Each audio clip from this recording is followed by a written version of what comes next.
So behind all of our digital tools is our critical incident response network. So at Sonder, we consider a critical incident as an event that can cause physical or psychological harm. This can be anything from witnessing customer aggression towards transport staff on the way to work, to theft in stores, to serious illness, or something more extreme like the death of a co-worker, for example. Critical incident response can utilize all of Sonder's safety features along with our responder network, who are based all over the areas of which we service, being the UK, New Zealand, and Australia. And this responder network really focuses on three key response areas, the first being anticipation, then response, and recovery. So the Sonder Support Centre follow their escalation frameworks using intelligence gathered from members and their experience. Each critical incident and each member will require a unique response. Some individuals may need a simple check-in via the app. Others might need to discuss an issue with a health professional, and some may really be seeking that in-person support. Sometimes there really is no substitute for in-person support, no matter how sophisticated a piece of technology is. So our responder network and our responders are oftentimes first responders themselves or social workers. So they bring those skills along with the ability to be able to deliver things like psychological first aid.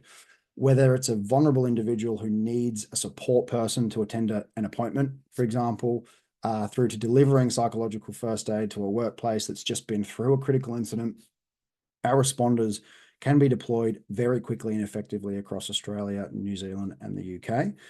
In addition to this, from a business point of view, they're also able to produce intelligent briefs and management reports that you can use to drive decisions moving forward.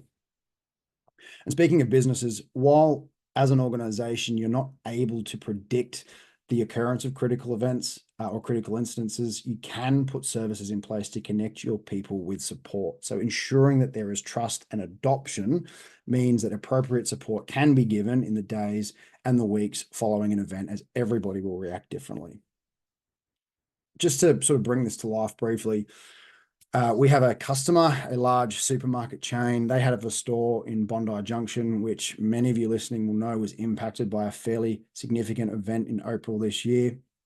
While we updated all members across Sydney with information by push notification and SMS, our support centre was able to identify 22 members within the immediately impacted vicinity and requested for them, to confirm their safety.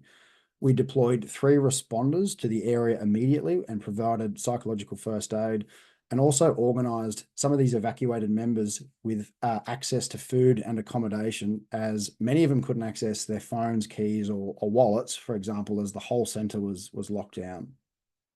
And in the following days after this event, for about 3 days or so, I think Sonder conducted 109 welfare checks, 300 support cases, and 90 phone calls to support those people that were impacted in the way that suited them best.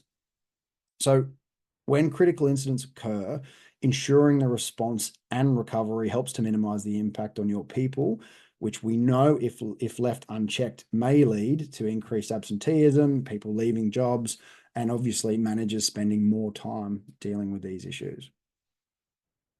I have had a question on the responder network. So the question is, thank you for your question, how quickly can the in-person responders be on site? Awesome question. So we are nationwide. We do have different SLAs for metro and rural areas. So generally speaking, in a metropolitan area like a major city, we can generally have responders on the ground in around an average of 27 minutes, slightly longer for regional and remote areas. So what I'd suggest you do as you onboard Sonder into your organization, part of our onboarding will be understanding where your cohorts sit across the country and ensuring that we are appropriately serviced in those regions to make sure that you're comfortable with the level of support that we can provide in that area. So we will do that for each customer as they come on board. So hopefully that answers your question.